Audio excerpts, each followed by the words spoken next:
Hello everyone, my name is Clancy and welcome to the Clan. So without further ado, let's get into this video. But before we get into the video, please do me a favor by smashing the like button and also make sure that we grow and bring more honorable members of the clan by smashing that like button. And those that are new here, you are warmly welcome. Thank you so much for choosing the clan.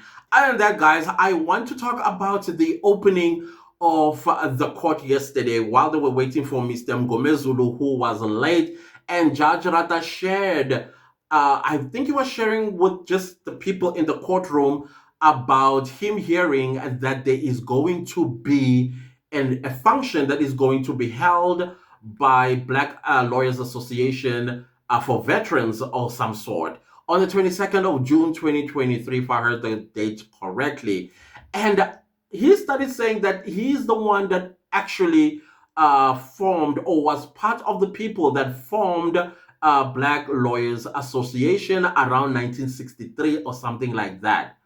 Already my heart was like, oh my gosh, I'm a Cancer, and I know that I'm supposed to be quite upset at you, Judge Ratha, for the things that you have done in that courtroom, especially the things that you've done to Advocate Mshololo. And I still think that Judge Ratha does not appreciate female lawyers. I think probably he's wondering, what are they doing here? This is not a space, stuff like that, because of the way I've observed he treats Advocate Mshololo. Yes, these days he's quite lenient, but you can still tell the sharpness of how he treats her. I'm not quite sure as well, because sometimes when an older person has faith in you, likes the way you do things, sometimes they'll be harsh. And then that could be taken as something negative. Maybe that's what he's doing. Maybe he's thickening her skin because he sees the potential in her. But I think the way he's doing it touches one. Like, no, why are you treating her the way you are treating her? I would understand if you are harsh on her in private, not in a public space like an open court where there are cameras and the rest of the world is watching. So I am thinking as well, maybe Advocate Mshololo, she is part of Black Lawyers Association. I learned that Mr. Ramosipili is part of the Black Lawyers Association. I was a little bit surprised to see Advocate Mnisi, Advocate Mumalo. I did not see Advocate Mshololo raising her hands or her hand when Judge Ratha asked who is a member of the Black Lawyers Association, and I also did not see any hand rising on the state side, which means Baloy may not also be a member. I don't know. That will be very interesting to find out if they are or not in there. And I also feel that Black Lawyers Association itself, it's got a lot to fix, because a fellow lawyer is rotting in prison without a trial, without granted bail, in the name of Advocate Tefo, and how he was stripped of his advocacy or whatever, or struck off the roll, if you may. And then you have Ratha this morning saying he heard that there is going to be a function for veterans of BLA.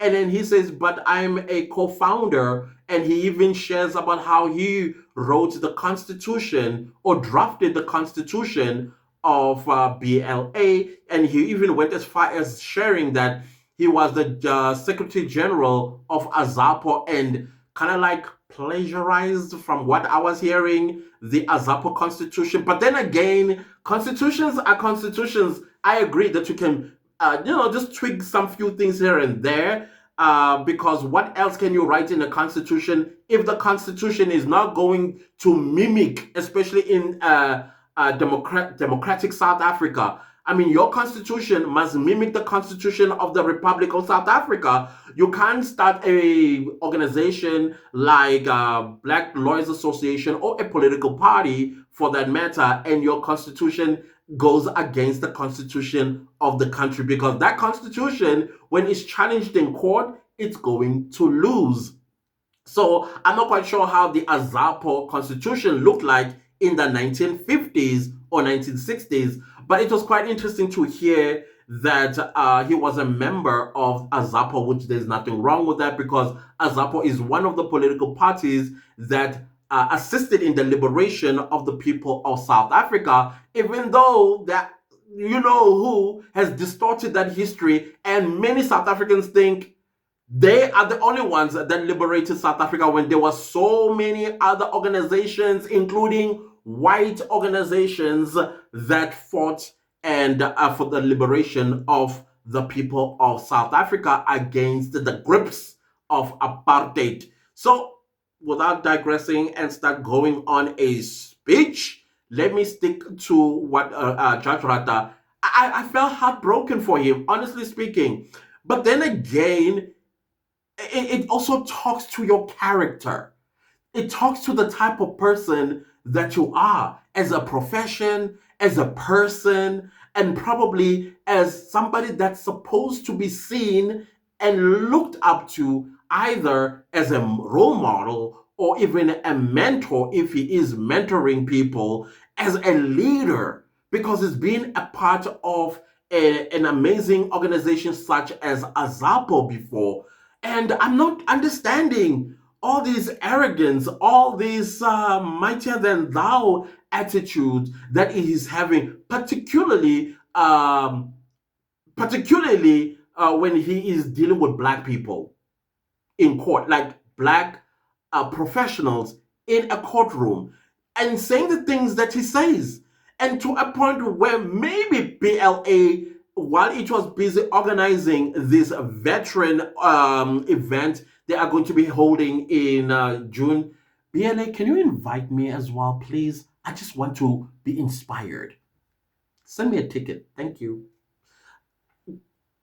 I can vlog it too. If you But anyways, to be serious again, now your attitude, your behavior, if it precedes you the way it did with Judge Rada, the person that we got to learn since July of 2023 up to now, how he started off, I thought, wow, what a great guy. I mean, you guys know already that I used to defend this guy. I still believe that Judge Rada is super intelligent. Irrespective of how we feel about him, there's got to be honesty in disappointment as well. When you are disappointed at a person, look at the merit of the person, and the merit of Judge Rada to me screams intelligence. However, the person or the personality or even the character of Judge Rada is what I do not like, because it is abusive, it is superior, or he thinks he's superior over everybody intellectually, emotionally, psychologically. I think as well, I may have gone as far as saying that he may even be a narcissist. I'm not diagnosing him because I'm not a psychologist or a psychiatrist for that matter, but from things that I've read about the traits of narcissists, this is what he portrays when he is on that bench and the cameras are looking directly into his eyes. I think he's vengeful as well. Not only is he vengeful, but also holds grudges. I mean, you did see his facial expression when he was told about Mr. Mgomezulu being late. He frowned and he relaxed immediately. I think he realized that the camera faced him, because I think the cameraman may have caught some few things that he may know or she knows about Judge Rada's feelings when it comes to Mr. Mgomezulu. So those are the things that I'm thinking, come on, even I was organizing this event, I would think twice inviting you, even though the history is quite clear. And I think despite the person that he is, he ought to at least been informed by BLA about this event, instead of going to the second last surviving founder of BLA. I can't remember the name of the person. And he did, because that's what he said. He says the remaining or the surviving two members is himself and that individual. I felt sad for Judge Ratha. Honestly speaking, I felt sad for him, but I also snapped out of it and reminded myself that people gravitate towards niceness. When you are nice, when you are kind, when you are loving, when you show professionalism, when you show some kind of humanity as well and respect for all your either your colleagues or people that are lower than your juniors, etc. and so on. This is what gets you an invitation. This, my mom, when I was growing up, sometimes when I'm naughty, like really, really naughty, to a point where she cries, she always said to me, my child, do not grow up to become a person that nobody invites anywhere because of your attitude. I grew up with that in the back of my head that I never want to grow up and then become an adult, and when it comes to important things that I am not remembered. Or even if I am remembered, people are like, no, no, no, no, not him, not him. Ah, please, not him. I would rather you invite the devil than him. You know, that type of situation, simply because of the way you behave, the way you treat people, the way you think about yourself being superior over everybody. I think this is the reason why he did not secure an invitation. It was quite interesting, and I also agreed with Advocate Timnisi when he said even a 15-year-old in this day and age is a veteran. And we all know where that is coming from. We were shown flames around 2009 to about 2016, 17, where people were wearing regalia of the army wing of the former ruling party, and these people were as young as in their 20s, and they were calling themselves veterans. And you ask yourself, wait, it reminded me of in Nigeria, a youth can be a 55-year-old man, and youth ends at 35 elsewhere in the world.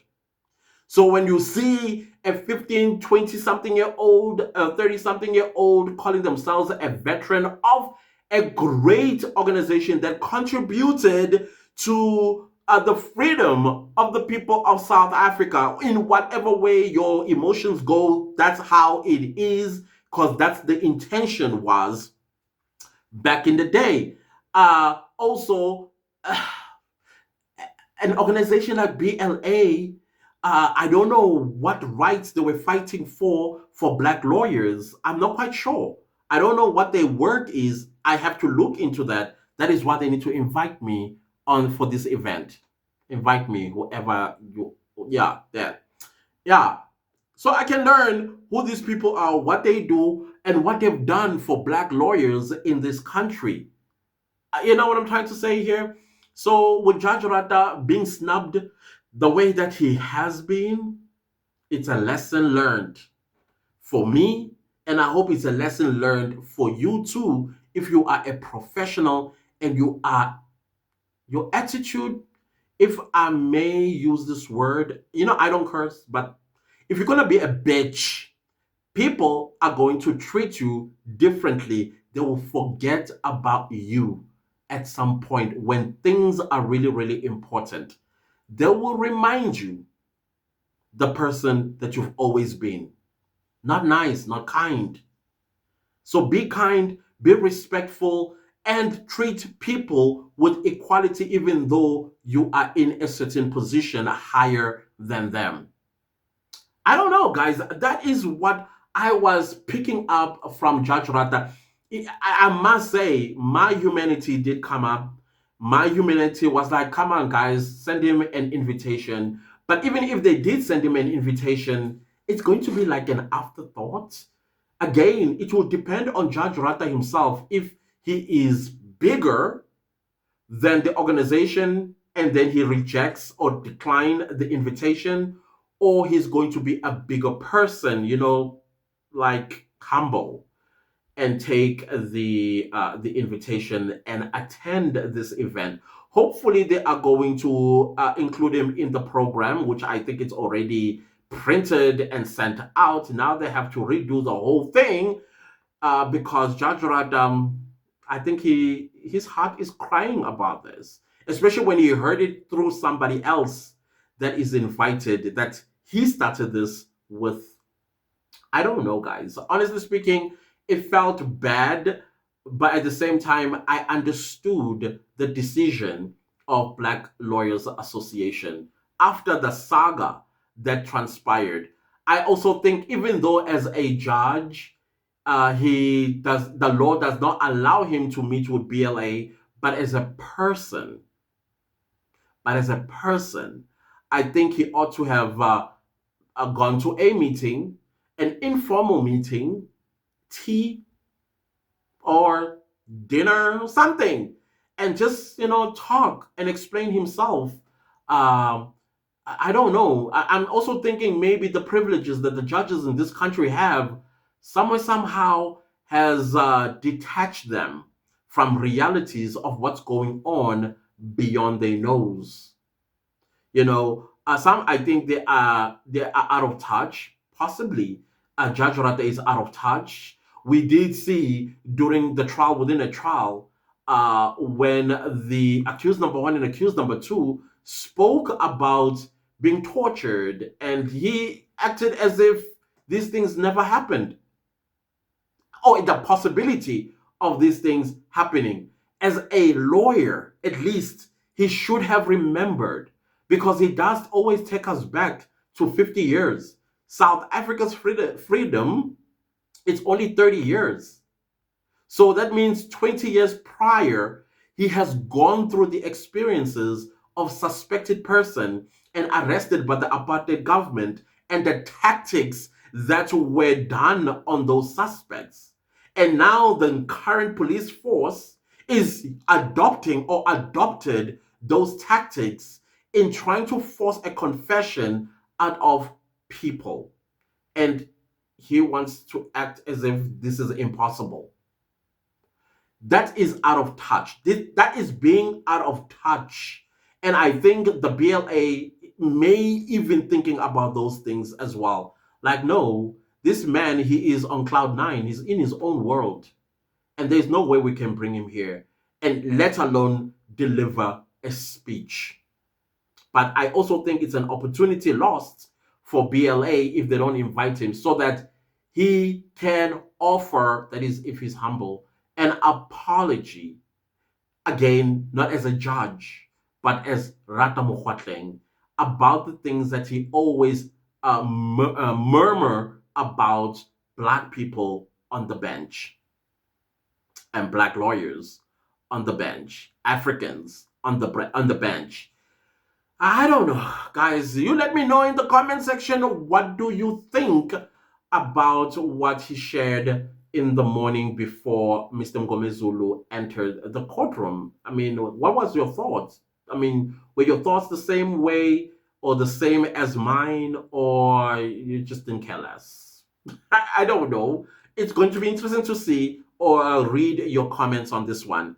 Guys, if you like the video, give it a like. If you didn't like the video, give it a like. Anyways, do subscribe to my YouTube channel, and don't forget to click the bell notification so that you get notified every time I upload a new video. Thank you so much to everybody that's super thanking the channel and supporting the channel financially. I highly appreciate you guys so very much. I hope you are going to leave me a comment down below and let me know what were your thoughts about Judge Ratha being snubbed by BLA for the upcoming veterans event. BLA, I'm available. Anyways, guys, share this video far and wide, and I'll see you next time with a new video. Goodbye.